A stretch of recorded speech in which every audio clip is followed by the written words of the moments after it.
We negate. Our first contention is the power vacuum. Iran has hegemonic and imperial ambitions that would be emboldened if the United States pulls its military out of the region.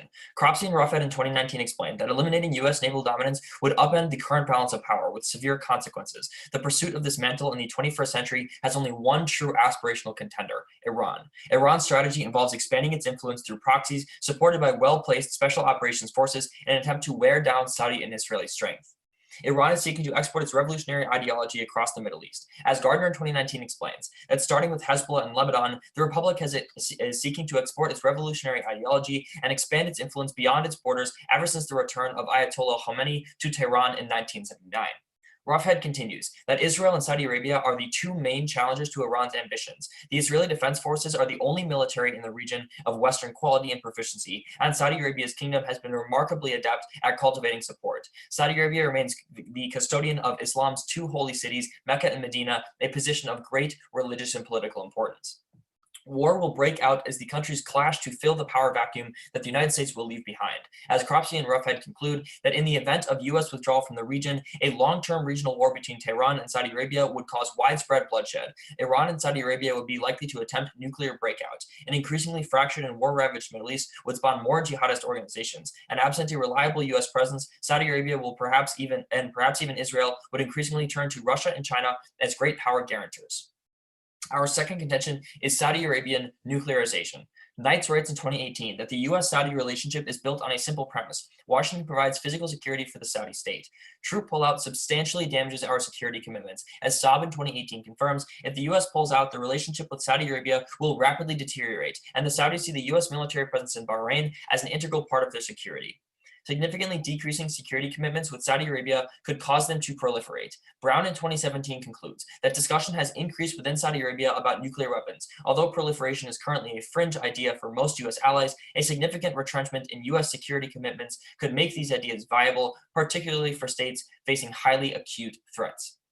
The impact is war. As the Senate Committee on Foreign Relations finds in 2008, that Israel would likely detect Saudi nuclear activity, and Israel might strike a small number of Saudi targets in order to eliminate the program in its infancy. The Israelis would likely view it as an existential threat, and such an Israeli attack would represent one of the greatest offenses to Muslims in history and would incite a region-wide conflict between the Arab states and Israel.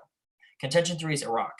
Polanyi in 2020 writes that despite pressure for the U.S. to withdraw, both the Sunni and Kurdish leadership in the country have stood up against the move. That is for two reasons. The first is genocide. Turkey has genocidal ambition against the Kurds. Ahmed in 2019 explains that in Iraqi Kurdistan, there is one conclusion. Turkey will not be deterred without the United States. With 2.4 million refugees, Turkey could render Iraqi Kurdistan fatally vulnerable. The central government poses a threat to the millions of Sunni Muslims in Iraq as well. As Nazwad in 2020 explains that after U.S. forces withdrew from the country in 2011, sectarian violence spiked as the Shia-led government carried out killings of Sunni protesters. Now the U.S. has troops in Iraq spread over several facilities, but if the coalition withdraws, then our situation will worsen. The second reason is terror.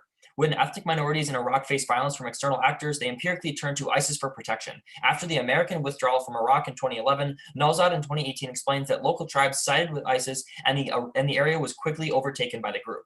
Thus, Polanyi in 2020 concludes that such discontent could erupt into another armed uprising and result in the resurrection of ISIS. Nowak in 2020 quantifies that U.S. withdrawal from Iraq could result in a resurgence of the Islamic State, putting these people back under ISIS rule, causing major displacement of people again. And 1.8 million internally displaced people are currently in Iraq. Thus, we negate.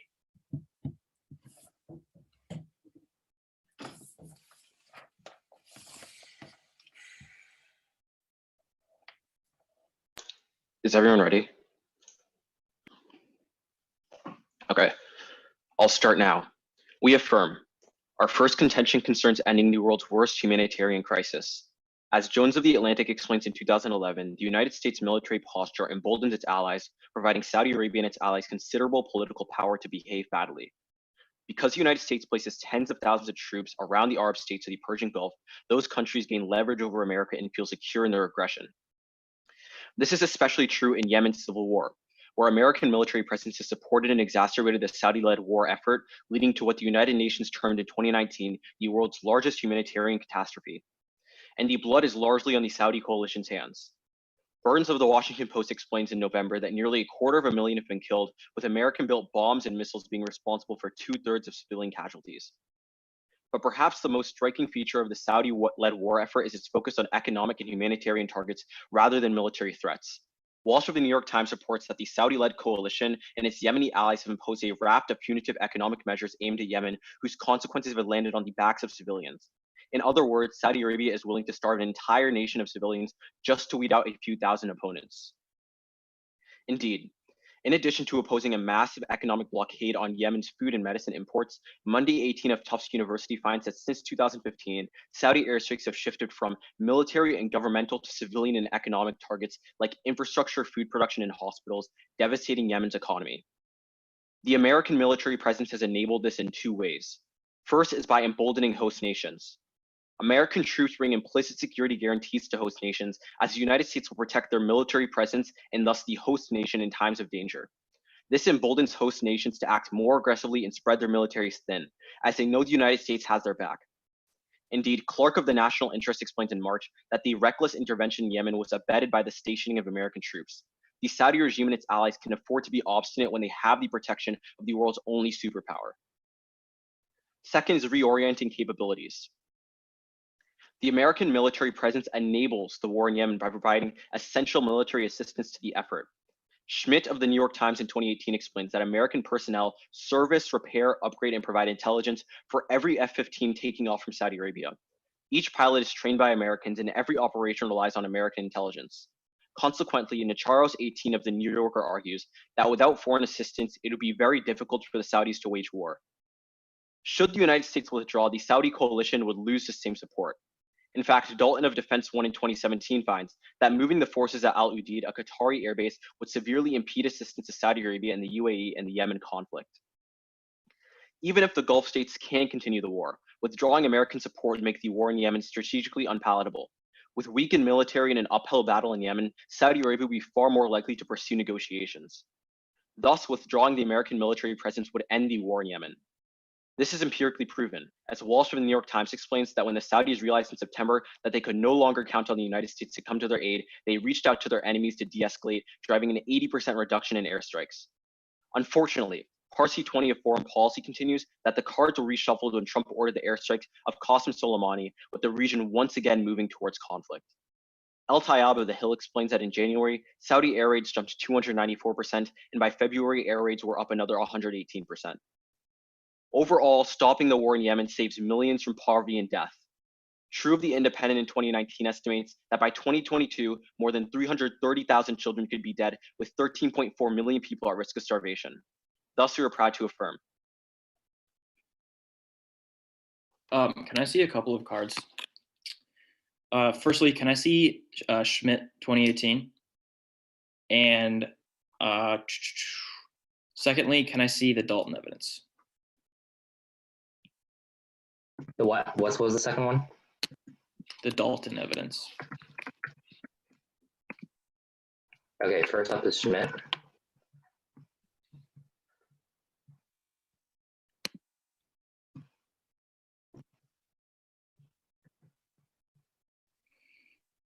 Second up is Dalton.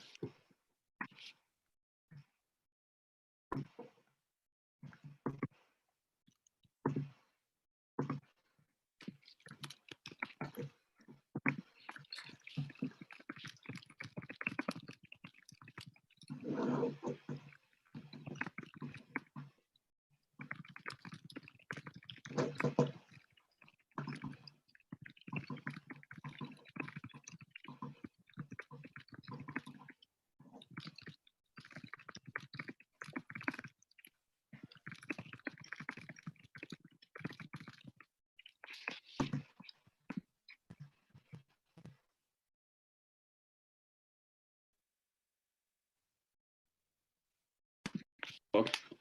It just came through for me. I'll start prep to look at them now.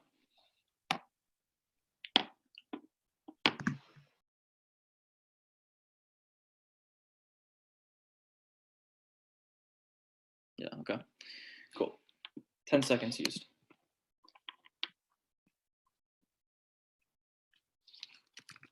Ready for cross?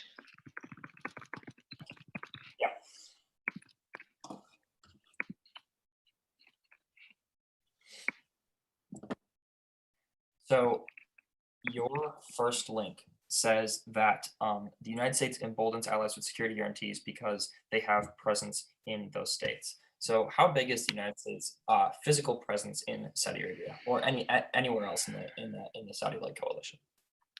We have lots of aircraft carriers stationed near Saudi Arabia. We have many troops in Saudi Arabia. We have missile systems in Saudi Arabia, stuff like that. That's actually not true. We have 0 troops in Saudi Arabia and only 1,000 in the UAE. We So don't have 0 troops in Saudi Arabia. But also, like, they don't have to be directly stationed within Saudi Arabia. They can be in the Persian Gulf, and that provides Saudi Arabia with a security guarantee. Could I take a question? wait. But that's only the Navy, though, right? Like, why does the Navy specifically? No, only. we also have troops in Saudi Arabia. Like, That's just not true. it is true. Could I take a question? Okay, so on your first contention, you say that Iran is going to be emboldened and it's gonna like fight Israel and Saudi Arabia, right? Yeah. And then your second contention, you say Saudi Arabia is going to nuclearize and then Iran's going to fight Saudi Arabia. No, Israel's going to fight Saudi Arabia. Yeah. So you're saying that Israel's going to be fighting Saudi Arabia and Iran. Saudi Arabia is going to be fighting Israel and Iran. Like these, like 3 countries are going to be engaged in like 20 different conflicts. So the evidence in the first contention indicates that the main people who are fighting in like that conflict scenario is Iran and Saudi Arabia, and it just it just says that like Israel is also a like security like. Okay. Yeah, so Israel would feel Israel would. So if Israel's like helping Saudi Arabia fight Iran, why would it suddenly attack Saudi Arabia at the same time? That evidence doesn't say that Israel is helping Saudi Arabia fight Iran. Okay, so let me ask a different question. Could I rephrase the question? I'd actually like to have a question. To be honest. We've been Okay. So let's talk about the Yemen impact scenario, right? So far as the Houthis have continuously violated every single ceasefire that has happened in the last like year or two, why are the Houthis specifically going to agree to Saudi-led efforts to end the war in Yemen? The reason the Houthis have not agreed to the ceasefires is because the Saudi Arabians aren't conceding enough. When we take away presence in Persian Gulf, Saudi Arabians are no longer as bold, which means that they will concede more negotiations. Ceasefires, though, are not reliant on concessions. You have ceasefires so you can then have diplomacy where they ask to make concessions. Yeah, and then they don't believe in the ceasefires because they know the Saudi Arabians aren't going to concede. Could I take a question? Okay, so both of us know that Iran is like Israel's biggest enemy, right? Sure. Like Iran literally tweets like every day, we want to wipe Israel off the face of this earth, right? Iran is the biggest enemy of Israel. So why would Israel attack a country that is fighting its biggest enemy? The enemy of your enemy is your friend, right? Why would Israel attack Saudi Arabia if it's fighting its biggest enemy? It's very, very much not that simple, right? Israel is that simple. But you can't just say it is that simple. Israel and Saudi Arabia have like just as many ideological divides as Israel and Iran. No, definitely not. Saudi Arabia does not tweet out every day, we want to wipe Israel off this earth. You can't just say that's like literally, if you check like the supreme leader of Iran's Twitter, he says that all the time. Saudi Arabia actually has diplomatic agreements with it, which is what you say in your first contention. We're way over time. I don't know where you're going with this at all.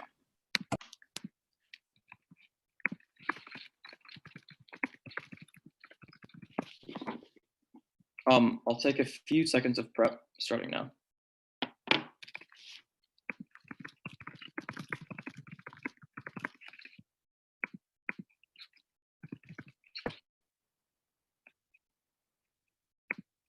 All right, that's 13 seconds used.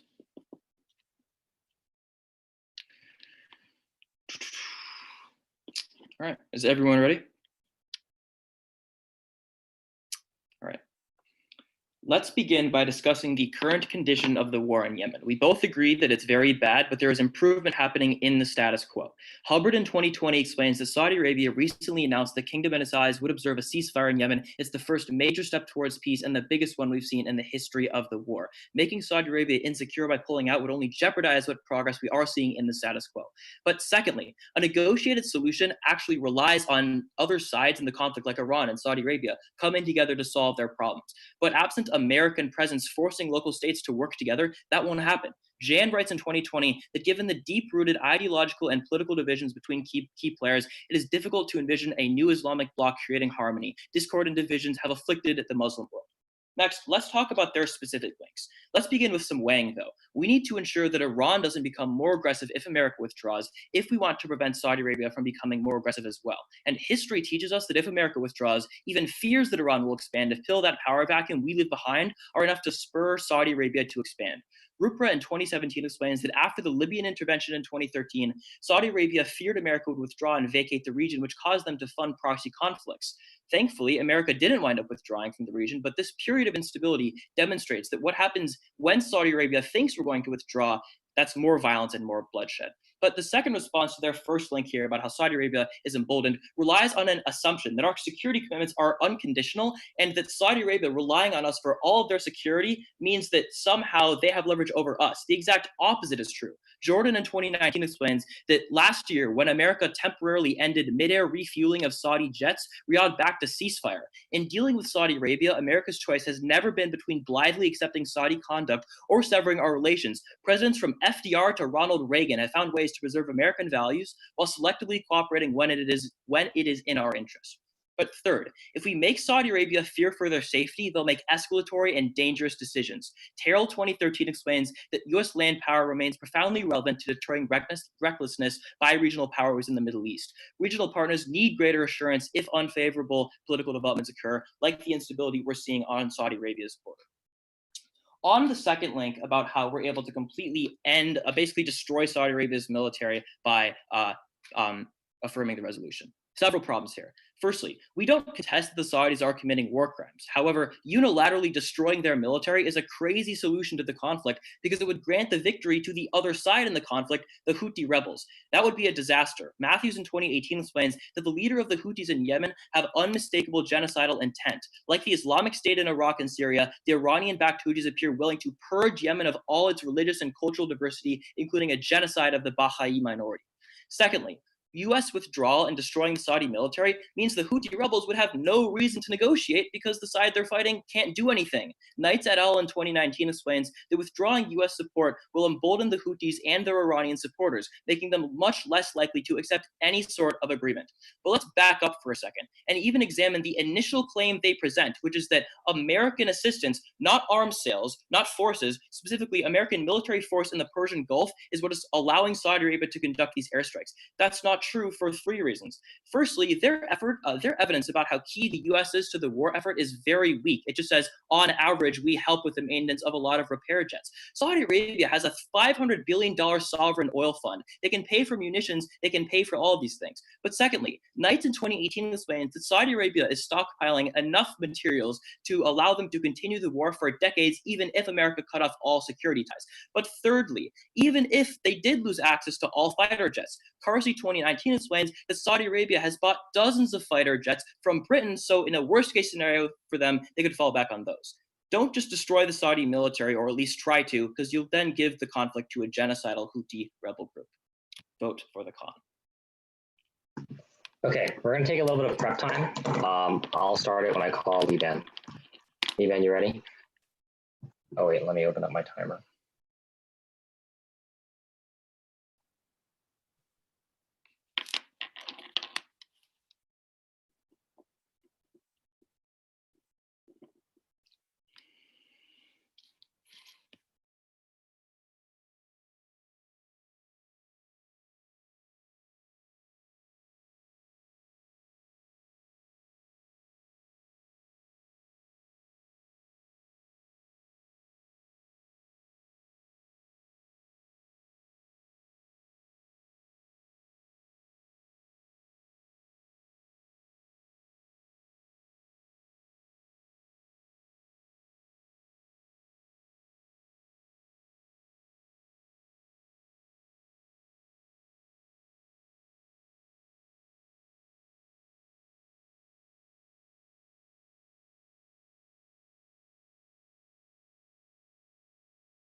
Okay, is everyone ready? I think I took around 135.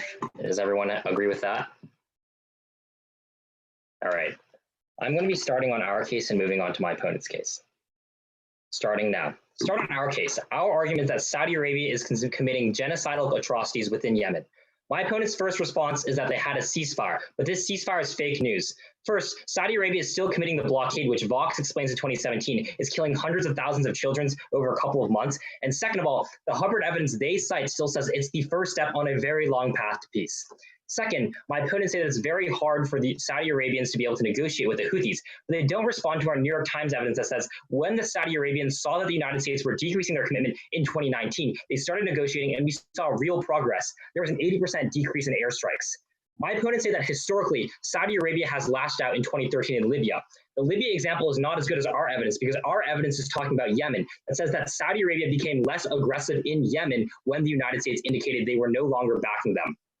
Then my opponents say that the United States has lots of leverage over Saudi Arabia, but Saudi Arabia has a lot of leverage over the United States too. So let's look at what's happened. My opponents simply say that in one instance in 2019, we ended in-air refueling to stop the Saudi Arabians and make them do a ceasefire. What has happened since then? The ceasefire has been broken. They're killing hundreds of thousands of civilians. 2/3 of deaths are because of the Saudi Arabians. They're bombing out farms and airfields. So even if the Donald Trump administration might have some leverage, it clearly is not working. My opponents also say that the United States deters recklessness from Saudi Arabia. Look at the last 5 years and determine whether Saudi Arabia has been a reckless country or not. They've invaded in Yemen, killing hundreds of thousands of people. They've absolutely failed in the war in Syria. They've also threatened to invade Qatar and implemented blockades there. They killed Jamal Khashoggi. Saudi Arabia is definitely not very stable now. Lastly, let's move to our argument on capabilities. My opponents say that we're absolutely destroying Saudi Arabia's military. That's not true. Like they themselves say, Saudi Arabians have plenty of jets from the British, plenty of different support, and they can get jets from other places as well. Our argument is much simpler than that. Without the United States, Saudi Arabia still has one of the most important backers of its military in Yemen taken away from it. So obviously Saudi Arabia will not be fighting as hard in Yemen. My opponents say that Houthis are really bad. But first of all, Reuters explains in 2020 that the Houthis have no traction in the south, so they're not going to win anyways. And there are 90,000 Yemeni troops there that will stop them. Second of all, they're going to commit this genocide anyways, but the Saudi Arabians are committing the vast majority of the damages. All my opponents' other arguments say that Saudi Arabia can continue the war. Our argument is if you reduce their ability to fight the war, it's simply too much for them, and that's why they saw an 80% decrease in airstrikes. On my opponent's first contentions, they read no evidence that actually says that Saudi Arabia, Iran, and Israel will cause a war or the probabilities of it. They just say it's bad. But like their own evidence says is that Iran uses proxies to fight a war. Think about it. Why would Israel, Iran, and Saudi Arabia fight a war? It would be absolutely devastating for the entire Middle East, and they have economic interests there. Rather, Iran's going to continue its own strategy of funding proxy groups. But then second of all, the Foreign Policy magazine explains in 2019 that Iran doesn't have money to fund proxy groups because we have sanctions on Iran. They cut their military spending by 29%. And their own proxy groups are doing austerity measures. So contention one is just null there. Then on their second contention, the first problem here is they never tell you how those Saudi Arabians are going to get nuclear weapons. So Zechariah 15 of the Washington Post explains that Saudi Arabia is ranked 73rd in STEM, and Iran is ranked 44th, and Iran has spent decades trying to get nuclear weapons and has had the United States and Russia help it at different points. Second of all, 9/10 of Saudi Arabia's private sector employees are foreign. Third of all, Forbes explains in 2018 that Saudi Arabia desperately needs to diversify its economy, but once you implement nuclear weapons, you get sanctions, so Saudi Arabia is going to economically collapse. Fourth, Pakistan wouldn't sell to them either because their economy would collapse as well. Moreover, their own argument in their first contention says that Saudi Arabia can turn to Russia, China. It's just so vague here. That's the other argument on the Houthis. The first problem here is that Newsweek explains in 2020 that historically the Houthis in Iraq have turned to Iran for defense. Second of all, ISIS won't resurge. The Washington Post explains in 2019 that these conditions simply aren't the same. The Iraqi government is not as sectarian as my opponents say it was back in 2011. And moreover, the people remember that ISIS is really bad. They're not going to join it again. Simply put, ISIS is not going to be as bad as my opponents say it was. Thus, we urge you to vote for the affirmative side.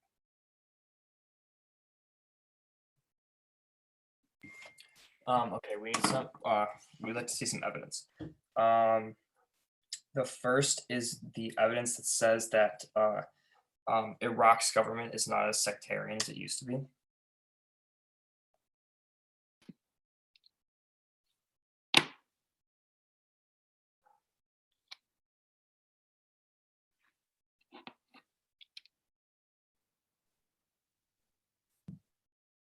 And then second is the evidence on, like, in response to the second contention about being scared of sanctions.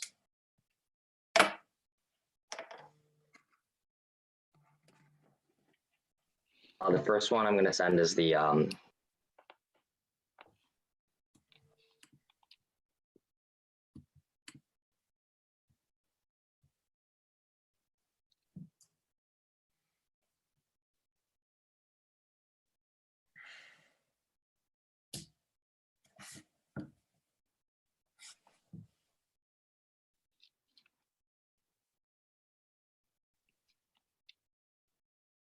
Okay, have you gotten the sectarian tensions thing? It's the middle block of texts.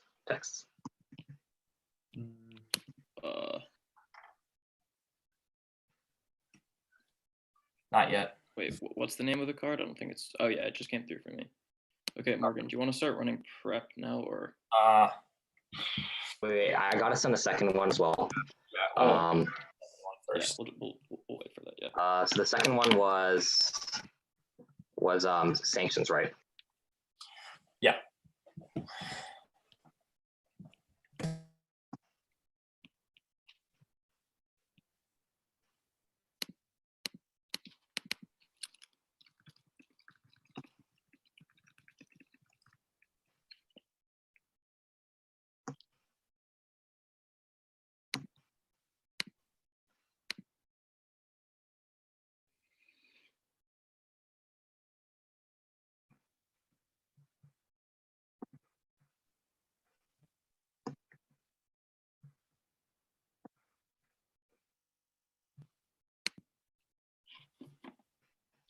It's the yellow part.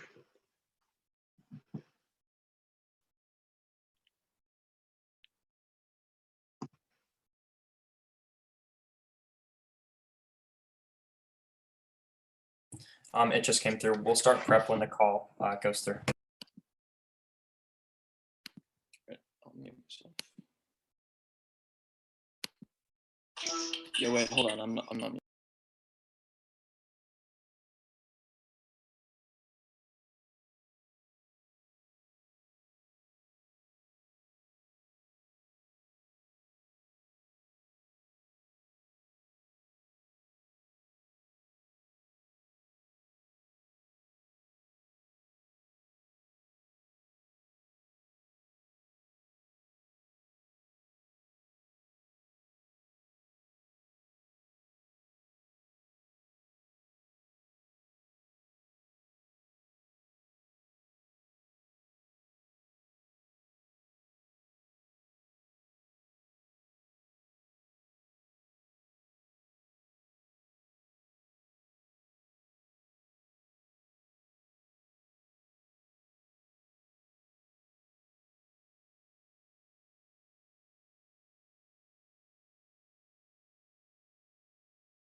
All right, we have about 20 seconds left of our prep. Ready for cross? Yeah. All right.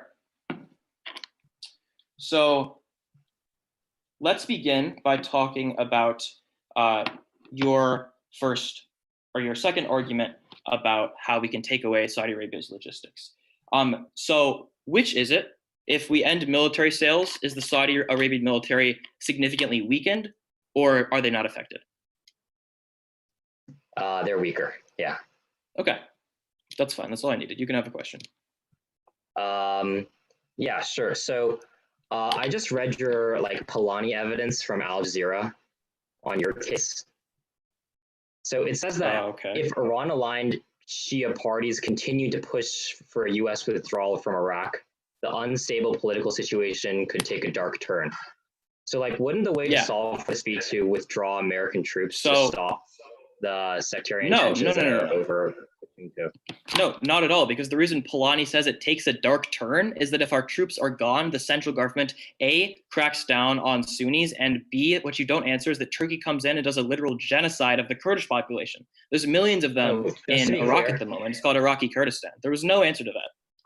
Just to be clear, when I said that historically Iran has supported the Kurds, I mean the Houthis on your contention 3, I meant the Kurds. I thought. Yeah, I thought you meant the Kurds, but that's awfully confusing because Iran is Shia and Iran has fought the Kurds in Syria, Lebanon, and Iraq. So that's also not true at all. No. Iran has not fought the Kurds in Iraq, and there's a very specific reason why they like the Kurds in Iraq. No. Our evidence says they've supported the Kurds. Okay, but we're going to disagree on this. But let's think about it logically, right? Iran has a very narrow border. Okay, go ahead. Iran has a very, very narrow border with Iraq, and we can both agree that Iran does not want a massive civil war on its border, especially because they have a really good position there right now. So they would obviously want to prevent Turkey from invading. No. Yeah. So they might want to prevent it, but the conceded Ahmed evidence explains that no one else is going to be sufficiently able to deter Turkey from invading except America. No other military is near credible enough. That's why when Turkey invaded Syria, despite the fact that even Russia, Assad's regime, also Iran had militias in Syria, no one could protect the Kurds in that region either. Well, that's actually a really good example. I'd actually like to ask a question. We spent a while on this. What? Yeah. Can we talk? Sorry, it's hard to hear you with this format. Okay, so let's talk about your argument that we're still doing the blockade. The data on that evidence is 2017, correct? I can give you evidence that says that Saudi Arabia is still doing the blockade from 2020. The 2017 evidence is an estimate as to how much people the blockade kills per month. I could give you evidence that says anything, but did you cite evidence in the round that says that we're still doing the blockade? Yeah, your own evidence says that. No, it doesn't. But that's it does. Sorry, what? It's time. Yeah, it's time. All right, Morgan, do you want to run some prep, or are we good? I don't think so. We should be good. Wait, actually, no, we should be fine. We should be fine. All right.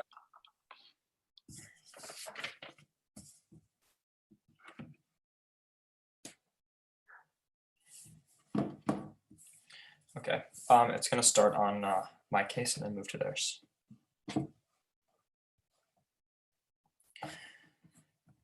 We are going to win this round on the Kurdish genocide argument, which they really undercover. The Ahmed evidence is really incredibly explicit. It says that there is a large population of Kurds in Iraq that is being currently protected by the United States. The evidence concludes that if the United States military were to leave the region, that protection is gone and the Kurds are left very vulnerable and exposed. That evidence concludes that as a result, Turkey will invade Iraq to commit a genocide on the Kurds in Iraqi Kurdistan.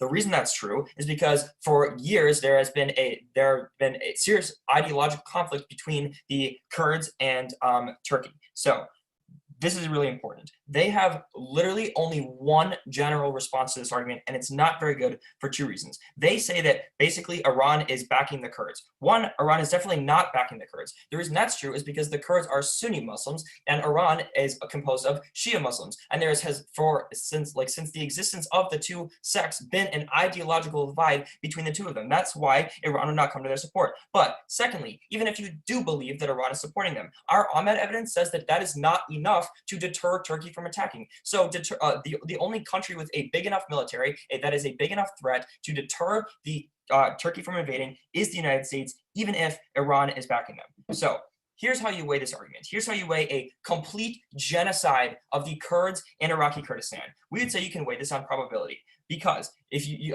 can look to the example of Syria. As soon as the United States withdrew troops from the Syrian border, Turkey immediately invaded to put pressure on the Kurdish forces. The empirics are literally on our side. There are hardly any responses to this contention. This is very clean. You do not need to evaluate the really messy Yemen debate. But let's go over to there. Let's talk about this Yemen argument. The first thing that they really mishandle is the Hubbard evidence. We tell you that there's improvement in the status quo right now because of United States pressure, and there is a ceasefire that both sides have agreed to. That evidence concludes it is the largest step towards peace that we have seen in a really long time. They respond by saying that the Saudi blockade is still there. A, they don't cite evidence that says this, but B, the point is this ceasefire is the first step towards eliminating the blockade. The blockade gets eliminated once these talks are successful. You don't want to jeopardize the talks. You want to vote for us. Also, our evidence indicates that this ceasefire specifically paves the way for peace talks in literally the immediate future. But let's look at some other reasons why the war in Yemen is never going to end, even if the United States pulls out. Jack reads this night's evidence, which is really important. It says that Saudi Arabia for years has been stockpiling United States military equipment, and that Saudi Arabia has a $500 billion oil sovereign wealth fund. Both of these things mean that A, they're always going to have enough materials to continue fighting, and B, they're always going to be able to pay for the same expertise and pay for the same training that the United States was previously getting them. So far as the United States withdrawing does not do anything to influence their ability to fight in Yemen, that means that they are never going to stop. And that is why you vote for us. Okay, I'm going to start prep as soon as Ben gets on the call. Starting in 3, 2.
Okay, is everyone ready? I'll be starting on my opponent's case and then moving on to our case. Starting now. So they go for their argument on how Turkey is going to invade Kurdistan. The one response we give you is that Iran is going to be backing the Kurds. They say that they're different sects of Islam, so they're not going to back them. This is a complete oversimplification of how the Middle East works and why American foreign policy has generally failed. There's different incentive structures. Iran does not want a full-blown war and genocide to break out on its border, which is why historically when the United States has pulled out of the region and they do not respond to our evidence or our arguments, Iran has backed them, which is why this genocide has never happened, which is why when the United States withdrew from Iraq in 2011, there was no full-blown invasion and there was no genocide. Then they say that they do not have enough military presence to deter. However, number one, there's no historical precedence for this, as in 2011 it did not happen. And number two, and perhaps most importantly, Iran is still going to be able to be preventing a genocide from happening, even if it does not deter them from doing so. Then they try to outweigh on probability by saying that Syria happened. However, this is actually a good example for us because in Syria, no genocide happened. A couple people were displaced and a couple of villages were attacked, but there was no full-blown genocide. My opponent's impact has no historical precedence for it, which is why my opponent's own example disproves their impact, which is why when in Syria, there were one example, there was no genocide. There's no probability you can vote for my opponents on our side of the flow. So They try to say that there's actually a really good ceasefire happening right now. However, they are lying about their evidence. It's not because of American pressure. Hubbard says it's because of the coronavirus, and the coronavirus is going to die out in a while, which is why it's not going to work. But second of all, and perhaps more importantly, their own Hubbard evidence says that the Houthi rebels are not listening to the ceasefire because Saudi Arabia is still maintaining a blockade, which kills hundreds of thousands of Yemeni children. That's their own evidence. They can show you the evidence, and it says that very thing, which is very important because that means that the ceasefire is not working in any way whatsoever, and the only way it will work is if we pull out of the region. This is really, really important because my opponents do not respond to our warrants in any way. We first say that the United States provides Saudi Arabia with a security guarantee to go into the war in Yemen because the United States is backing them up. And also, we do intelligence gathering, repairing, upgrading their intel, etc. These are things that cannot be done without American military presence. The importance of this is because we have true historical precedents. When the United States decreased its presence in Saudi Arabia, this last year, a couple of months ago actually, Saudi Arabia decreased its air strikes by 80% and there were no Yemeni deaths. This is the only historical precedent that exists in today's round that is actually accurate and specific, which means our argument is simply much more probable than our opponents. This is especially important because our true evidence in 2019 indicates that 330,000 children are at risk of starvation or are going to die in the next 2 years, and 13.4 million people are at risk of starvation due to the conflict in Yemen. This is extremely important, and it outweighs everything my opponents say because we actually provide you contextualized numbers on what's happening, and it's so many more people than the Kurdistan people, which is obviously a lot more important than.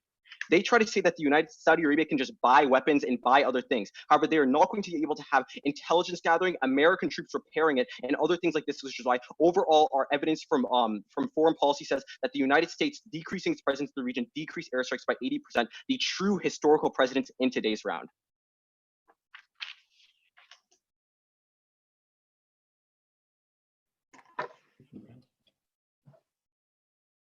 Oh, y'all read for I'm good for this. Yeah. Okay, so your Parsi evidence, it says that there was an, I think it's the Walsh evidence. It says there was an 80% drop in airstrikes. No, this wasn't. This is your impact evidence. So I answered the link. 80%. This isn't an impact debate. So Okay, the point is okay. that you have begun to misrepresent this evidence as the round has gone on. Does it actually say that because of U.S. withdrawal there was a decrease in 80% of airstrikes, or does it say that because of negotiations in the region there was a drop in 80% of airstrikes? No, so you it have says that the shifted United this States argument. was turning away, and we promised to withdraw. So Donald Trump went out and he said that we will withdraw troops, and then Saudi Arabia turned to airstrikes. I mean, the judges can that's call what- this that's what the evidence card at the end said? of the That's- round, during this round. Yeah, that's what it says. Yeah. Yeah, all right. We'll figure that disagreement out later. Y'all can have a question if you want. Oh, okay. Liban, do you have a question? Yeah. So you say that like Saudi Arabia is going to be able to like buy all the other things that the United States has. Like, can they buy intelligence gathering capabilities? And can they buy like the expertise to repair their crafts and stuff like that? Yes, Yeah. they can purchase engineering services. They can purchase like radar systems. It's not hard. No, but American troops are like the people who repair their airplanes and provide them with stuff like You that. don't But can need- they do, what about intelligence gathering, which is required to fight the war? Okay, this is important, right? First of all, on the repair thing, you don't need to have someone directly from the United States government to repair your like equipment that was maybe made in the United States. There are people that are not like that are private contractors that know how to repair things that are not supplied. Yeah, sure. But wouldn't that be really expensive to, because the Saudi war is already costing billions of dollars a month. Wouldn't it be really expensive to hire an external actor to maintain your war? Right. So one, your point about the expense is A, brand new in Grand Crossfire. You should have made that response earlier. But second of all, Jack makes the analysis that says they have like incredibly deep reserves from their oil sovereign wealth fund, which you also never address. On the intelligence, right? And like not having the United States assistance does not preclude you from intelligence gathering. You can A, buy the technologies, B, expand that part of the government, or C, like form alliances. So basically what you're saying is that Saudi Arabia has $500 billion and they can do all of these things to replace the United States, everything that they're doing for Yemen. I don't think this is very probable, right? Yeah, Saudi Arabians at one point had to hard. say, this war is getting too expensive. The United States is doing so much things for us, but we cannot replace it. That's why our 80% evidence is so good. And the judges can call for it at the end of the round if they doubt it. So this is really important, right? Because you also never respond to the Knights evidence, which says that they have stockpiles of military equipment to last them like until the end of the war. So what you're That's fine. They have stockpiled bombs, but that doesn't mean that intelligence can be replaced, repairs can be replaced very easily, or security guarantee can be replaced. Yes, it does. It totally means that. Okay, well, you How can can you respond to the replace- security guarantee, and you cannot gather How can you- intelligence without American presence. How can you replace one of the largest aircraft strike groups in the world with stockpiled bombs?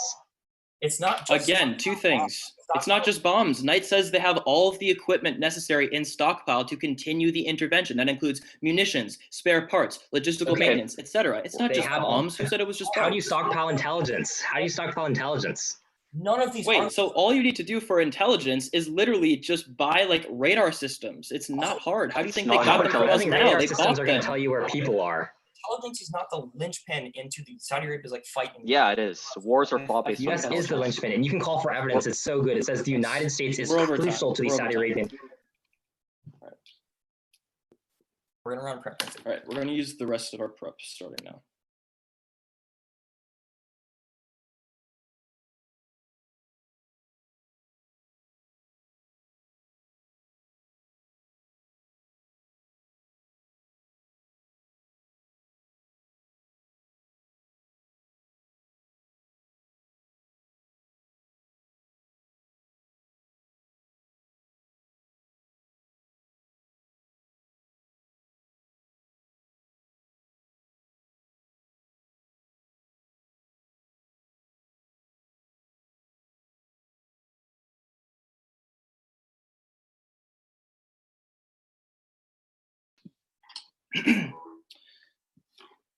All right.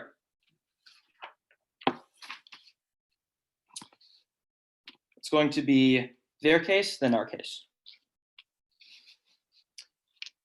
Is everyone ready? For their case, sorry, before I begin, it's going to be a brief observation. As an overview, if you didn't hear the argument in summary, don't evaluate in final focus. Letting them make new arguments that weren't in summary are unfair. It doesn't let us respond. With that said, let's interact with their case. The response that wins us the round are two things that get totally dropped in summary and rebuttal that Morgan extends. We say that A, Saudi Arabia has a $600 billion sovereign fund with which they can spend on whatever they want, and B, Knight explains they have a stockpile of all necessary spare parts, equipment, munitions, maintenance, etc. that can help them fight the war for decades. That's what he concludes. It's fantastic evidence. The only thing they say is that, well, you can't replace all of these things. If you have $600 billion, you can pay for the engineers, you can pay for whatever systems you need, you could even buy them from someone else. They don't explain to you what the key distinction is. Saudi Arabia can handle all of this, and here's the important part. What they then say is, well, okay, in Grand Crossfire they say, well, guess what Saudi Arabia can't pay for? They can't pay for intelligence. Okay, even if we assume that's true, even if we assume that in their world Saudi Arabia loses intelligence, why does that mean they stop fighting the entire war? When they decrease airstrikes by 80%, that wasn't because of just the threat to limit access to intelligence. Their evidence doesn't say that. At that point, the only possible incentive they could have to make Saudi negotiate is limiting intelligence. And that is not sufficient to solve the entire problem. With that said, they can't solve the Yemen debate because Saudi Arabia has no incentive to negotiate if their military is just fine. Let's cover our case. It is very easy to see how we're winning this argument. The Ahmed 19 evidence explains that America is militarily protecting the Kurds in Iraqi Kurdistan. And what Ahmed also concludes that they drop is that no other military is credible enough from now deterring Turkey from intervening. There are three new answers to our contention that are in second summary that weren't in rebuttal. I'll answer them anyways. The first thing to say is that it didn't happen in 2011. Yeah, because we had a residual force in 2011. The next thing to say is that, well, in Syria, there wasn't a genocide. Are you serious? In Syria, Turkey is still fighting the Peshmerga because it wants to take control of Syria. What we do see is whenever America withdraws, Turkey comes in and kills millions of Iraqi Kurds. You know that empirically, and voting in negligence of that interest is wrong. Vote neg. Okay, is everyone ready? I don't think I have any prep time left. Okay, I'm going to be starting on my opponent's case and then moving back to our case, okay? All right, starting now. Start on my opponent's case. Even if we don't prove to you that Iran can sufficiently completely deter Turkey, we think that Iran is enough to be enabled that the Kurds are not absolutely massacred. Why do we know this is true? Well, first of all, my opponent's own argument about Syria getting invaded by Turkey is not a genocide.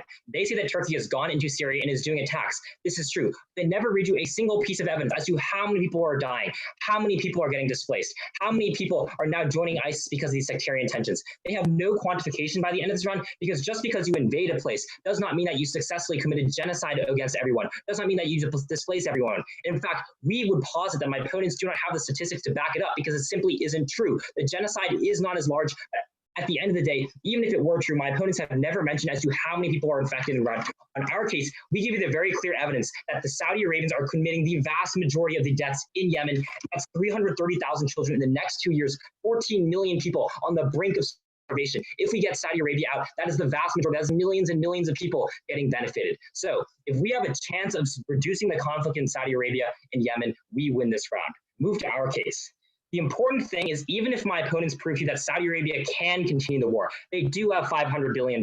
They are able to buy these other things. The question is it in Saudi Arabia's interest to buy all these things and continue the war? Which is why our 80% evidence is, again, beating our opponents. When Saudi Arabia saw that the United States was no longer as committed to them, Donald Trump promised to pull a couple of troops out, and he said, we're not going to protect you against Iran. That's when Saudi Arabia reduced their airstrikes by 80%, and they also went to negotiations. This evidence is not well responded to until the first final focus.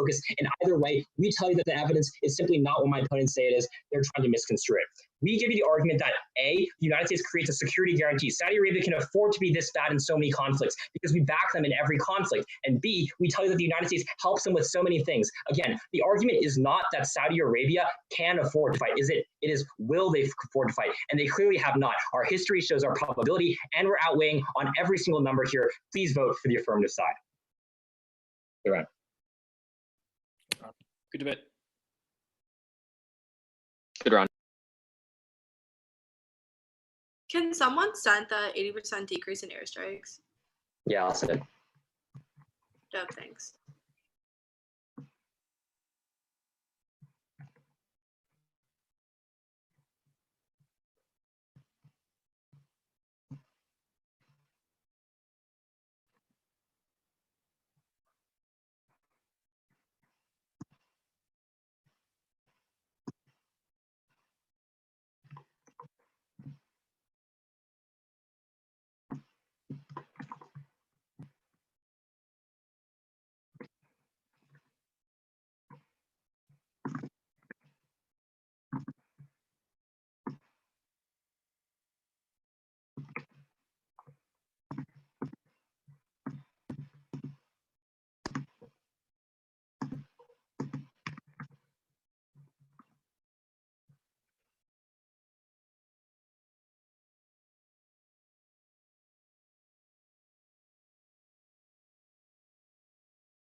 Okay, we do have a decision. Congratulations on advancing this far at the TOC. It is a 2-1 for Blake, a 2-1 for the con.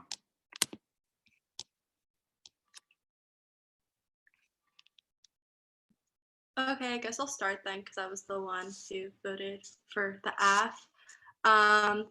So my decision came pretty easy once I called for the piece of evidence because I think it clearly has the same warrant that they were trying to articulate about how the U.S. is a security blanket.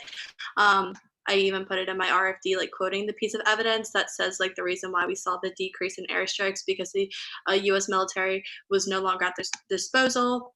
The reason I bought that warrant over the one on the third contention for the neg is because just saying without the US, there's no deterrence, and that's the reason why we're not going to see this sort of genocide. That just wasn't enough for me. It wasn't really contextualized throughout the round. And then I thought the Knight piece of evidence about the Saudi stockpile, I don't think that engages on the warrant level about how it's not just supplies, but it's actually the ideological knowledge that they have that the US is at their disposal, and they kind of they view them as a security blanket. So that's where my decision came from.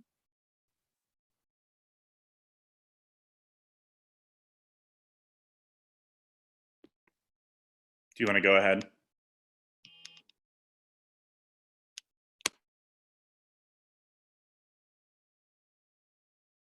You want me to go ahead first, right? Okay. I think both teams did a great job in presenting their cases and crossfire.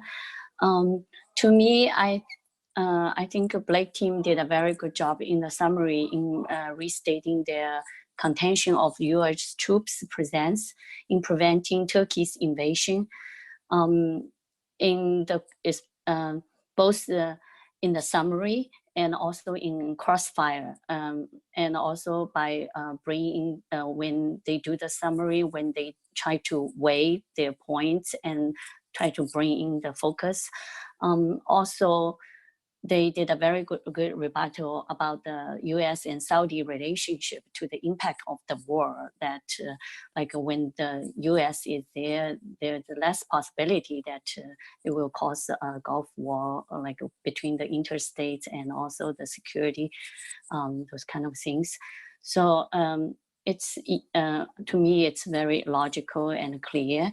And the action team also did a very good job. But I in some of the crossfire, I think I have the feeling like sometimes it's a little rush and didn't explain their points clearly to the conclusion. And also, especially like Yemen case, because of the coronavirus, not less convincing to me. So I voted for the county. Okay, I think this was a very good round, and it was very hard to make a decision on the round. And I think that's a credit to all the debaters in the round. You all did a fantastic job. So I think what it comes down to for me is I think that Acton is backing off of a lot of arguments throughout the round, and kind of like, especially in the final focus, there's a lot of like, well, it just seemed like there wasn't full committal to all of the arguments that you were going for throughout the round. And I think that like some of the arguments kind of become a moving target in terms of like what Acton was truly like trying for. Additionally, I think there are like two really important arguments that I think the first judge really discussed. And obviously it's Yemen and it's Iraq. And I think that what ends up happening is, I think that like in the rebuttal, I think that Acton does not nearly enough on Iraq, and I think that like Blake does like plenty to the point of like pretty clearly making it very clear that like the United States is protecting the Kurds, and if the United States leaves, then Turkey comes in, and like bad news. Like I think that even though I'm not sure that Saudi Arabia having enough money to continue to support itself in Yemen is like necessarily the most convincing response or like the best response, I still think that it does enough like in terms of mitigation of that argument. So like, I think that the clearest argument in the round and the most consistent argument in the round is made by Blake with regard to Iraq. But I do think it was like a really tough decision, and I think it was a great round by all debaters. Congratulations to everyone. Thank you for judging. Thank you. Thanks. Thank you. Good debate, y'all. Good luck to the rest of your rounds, Blake. Thank you so much.